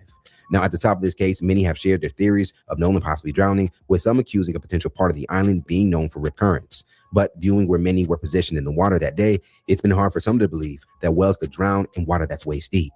Now, one user on TikTok, and who is also a retired officer, would be on Horn Island on July 4th and confirmed seeing Wells that day. and would go on to reveal in a post that Wells not only seemed okay, but everyone was in waist-deep water. Pictures from his post would also go on to confirm this. Now, a user would first go on to ask, can you confirm if there's phone signal on the island? In which the user would go on to say, maybe one bar on the south side of the island. You can maybe get text messages. We walked the entire island on the 4th. And yes, we saw Nolan earlier that day, but before these pics were taken. He was with a group of white girls who appeared to be around his age. The only reason I remember is my wife said he was one of the former Ocean Springs football players. He did not seem to be impaired by any means. This was also 12 or 1-ish. Nothing seemed out of the ordinary. Nobody brings their phones off the boats. I did because I wanted to take some pics. Most people are in waist deep water. It's a tragedy either way, but I hope no foul play was involved. But if it was, he needs justice. So much misinformation. Leaving your phone on the boat is common practice at the island. No docks there, so you have to wade to the beach. Every boater, when time permitted, washes their boat and flushes it, especially when leaving salt water, as soon as they get home. His Snapchat would not be used if he didn't have his phone. His mother said he would not leave his friends. We saw with our own eyes he was not with his friends. He was clearly interested in one of the girls. Nobody knows the whole story, but hopefully they will get to the bottom of it. It was also a very family-friendly environment on the beach. Numerous families with small children. If something nefarious happened, it wasn't on the beach.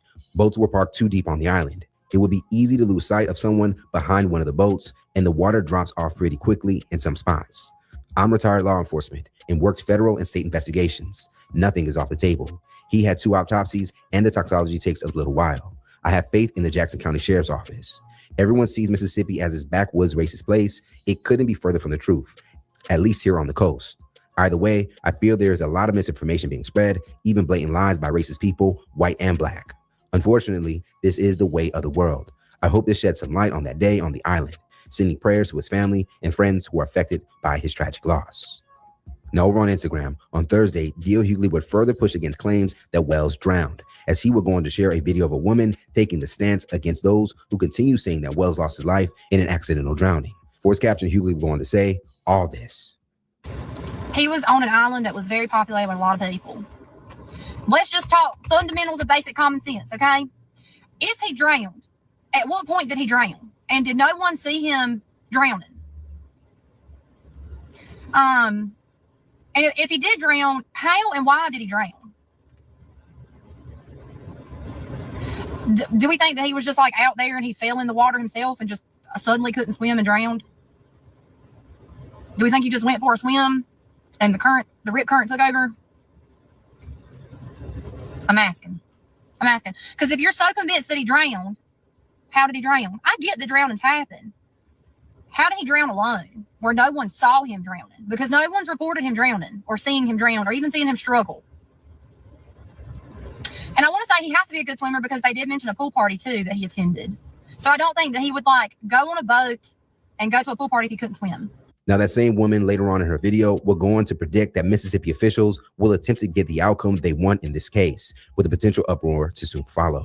Now, despite many pushing back against drowning theories, there are some, however, who still believe that him drowning is very plausible. I can tell you for a fact, Nolan is not the first person to pass away, or even the first person to pass away on the 4th of July. Been several people who have passed away from accidental drowning off of Horn and Ship Island. The majority of the time, it's from people having some liquid courage, jumping off a boat into the water and it being too shallow, or falling off and hitting their head, becoming unconscious. One person, I think it was a 17-year-old, fell off, hit his head, became unconscious, and his friends were right there. Tried to find him, couldn't find him. Didn't find him, I don't think, till the next day. Similar to Nolan. Drowning is silent. Now, as far as the latest, yesterday would mark Wells's 19th birthday, in which his friends and family would participate in a prayer vigil for the young man.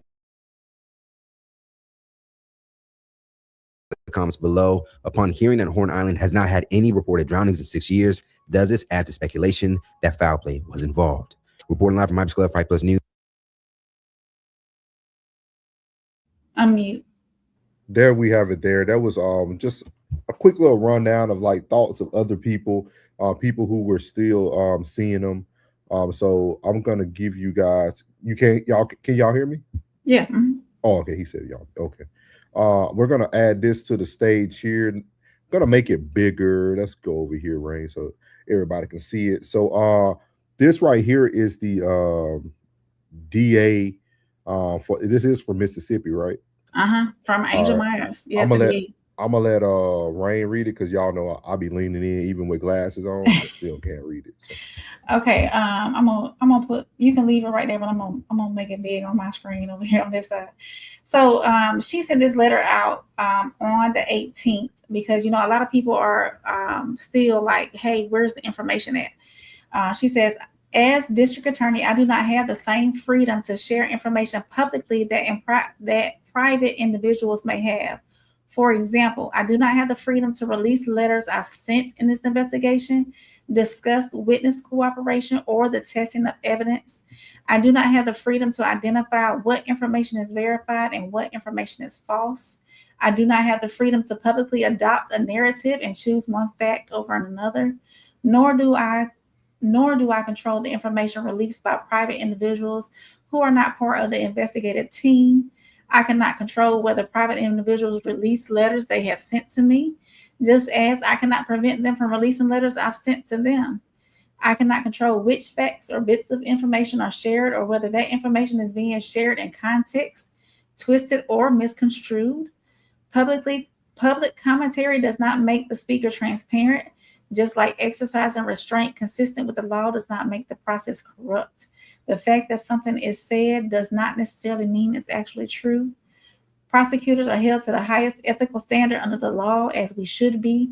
The people we serve deserve no less. I understand that a void is perceived when some are speaking publicly about a matter while others do not. I would be stepping outside the bounds of law if I were to fill that void and share information publicly. With all the public pressure being placed on my office, filling the void would only serve to get pressure off of me. Nolan deserves better. There is no pressure that can be placed on me and no force that is greater than the weight of the oath that I took and my responsibility to the people I serve. My obligation and commitment is to present the grand jury with all the evidence collected in this case in order for them to reach a decision based on a thorough investigation, complete evidence presentation, the actual truth, and an understanding of the law. I am obligated to do so in keeping with the law and the rules of the court. On July 23rd, 2026, I released a recorded statement explaining the process and what the people of Jackson County should expect in this matter. There is nothing more to be shared at this time. I caution the public about assigning trustworthiness to things they read and see online. I also ask that rather than those individuals demanding that I step outside the bounds of the law and make public statements, we all step back, allow the process to work, and allow us to do the job that we were elected to do. I stand firmly on the rule of law and my ethical obligations. That is what the people of Jackson County elected me to do. I will present the grand jury with a thorough, complete, and fair investigation into the death of Nolan Wells. Yeah. I mean, she literally, I mean, I'm gonna tell you, like, it's very unique because everybody started their emotional rants off of the one thing that started. When everybody felt the sheriff shouldn't said anything, that's when everybody started running with their narrative. Mm-hmm. Prior to that, everybody was good to go, right? Everybody was kind of letting things play out. But once people got the information that didn't sound like what they wanted it to sound like, mm-hmm. that's when everybody really started like honing in on like what they heard or what they seen, things of that nature. But again, guys, here at the town hall, man, we're just here to bring you information that continues to trickle out, information that's coming. They did subpoena the CETO call this week, which I don't even know how good that's going to be. Everybody already heard 6,000 versions of that too. Mm-hmm. So everybody going to feel like if something comes out and it don't sound the same, everybody going to feel like that's fake news too. So we're at a point now where we have allowed every platform to create a narrative and everybody's going to follow that narrative, whatever narrative makes you feel better at the end of the night. So that's kind of where we are when it comes to the case of Nolan Wells. And it's unfortunate because Jay Lloyd said it. Everybody says it about him, man. He was a you could just look at him and tell he was a great kid. Like everybody had something great about him. All the videos I still see on TikTok of friends finally putting out like videos and prom, and like he was just a life of the party doing funny TikToks at school with the teachers, and like he was just a great kid, man. And no one's never gonna remember about the greatness of him anymore. It's gonna always be about this story. Yeah. As we mentioned before, my biggest thing is this is every time we hear someone, everybody talks about females, but there's really hasn't been any females that people have questioned or really brought upon. He said, yeah, Precious. Yeah, like he like for real, for real. So again, man, prayers to the to Nolan Wells, man. Justice for Nolan Wells, because we do want to see justice. We do want to see the answer. I feel like for me, it's all about knowing what's correct, what's the answer. But other than that, you got anything for him, Rain? No, just make sure y'all tune in Sunday as well to Same Soil, Different Roots right here on the Raw Society Network, Souls of Thoughts. And we will be live on Facebook as well, because that's where Miss Lancaster, she does most of her communication is through Facebook. Like she's really putting out the information on Facebook. So we're going to live stream over on our Facebook page as well. So make sure y'all come join us, listen for Malachi, listening to the Malachi story.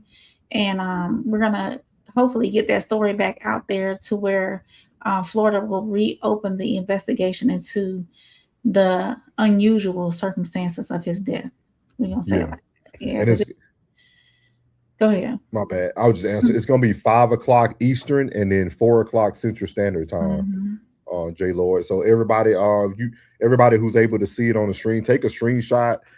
It's also on the Facebook as well of the Raw Society Network. Also, Miss Sophia just actually shared out the post as well today. So if you're on Facebook, Instagram, we posted it on YouTube. We're going to have this live show supporting the Lancaster family. It's their fight for justice, man. So the mom, Miss Sophia, is going to be up, and it's going to be 5 p.m. Eastern Standard Time, 4 p.m. Central Standard Time. And like I said, the floor is going to be hers. We got to talk to her yesterday just to let her know as well that, hey, we're here to just allow you to share your story for more people to hear it. Don't really have any crazy questions or anything of that nature, but she is open to questions. She says she's open to answering questions. So you guys might have an opportunity to do that. Only thing I ask is that everybody be respectful. Definitely, yes. This trial is, this case still is ongoing. It has not been closed.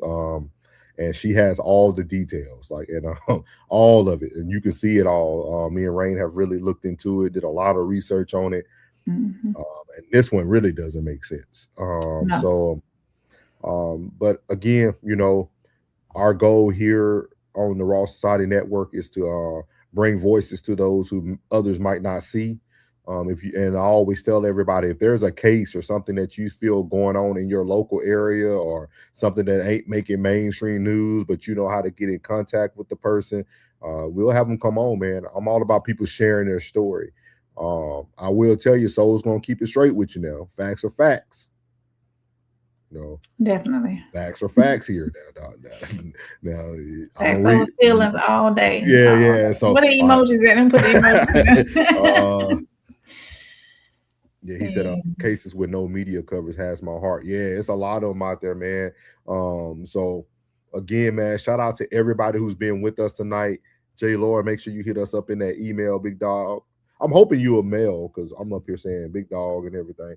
But hit us up in the email as well.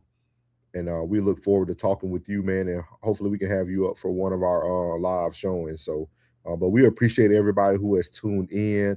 I'm going to let Miss Rain do the closing, and we're going to keep this up so you guys can see the show for this Sunday. Of course, we appreciate everybody being here tonight. Make sure you hit that like button, subscribe. Make sure you share this out with somebody who might find it informational, interesting as well. So tonight, I got one thing, Rain. Oh, go ahead. I'm sorry. I do have.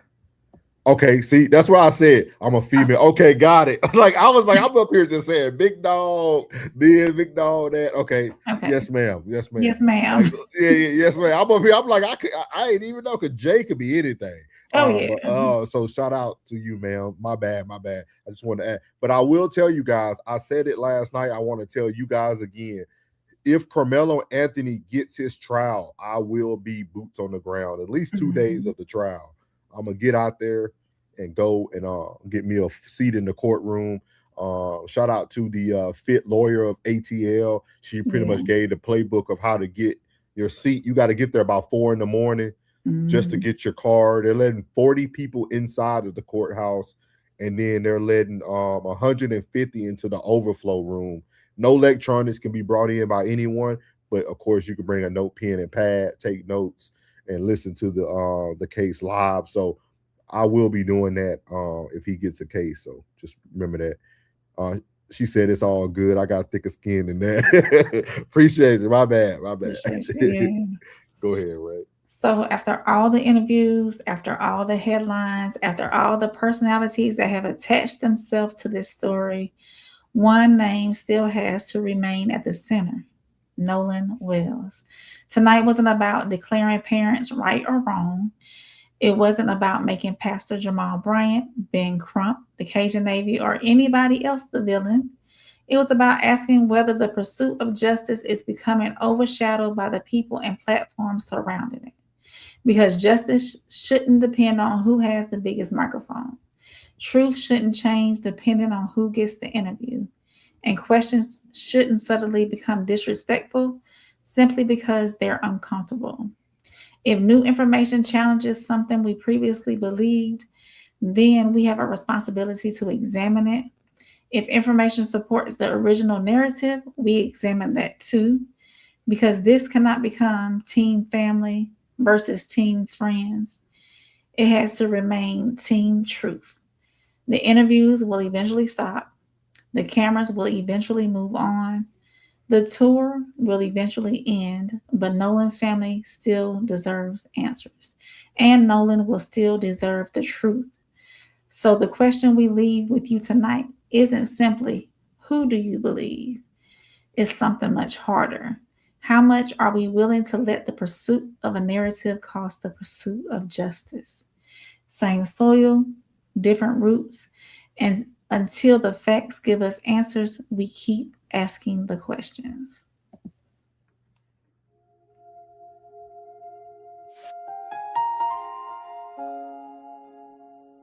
Yeah.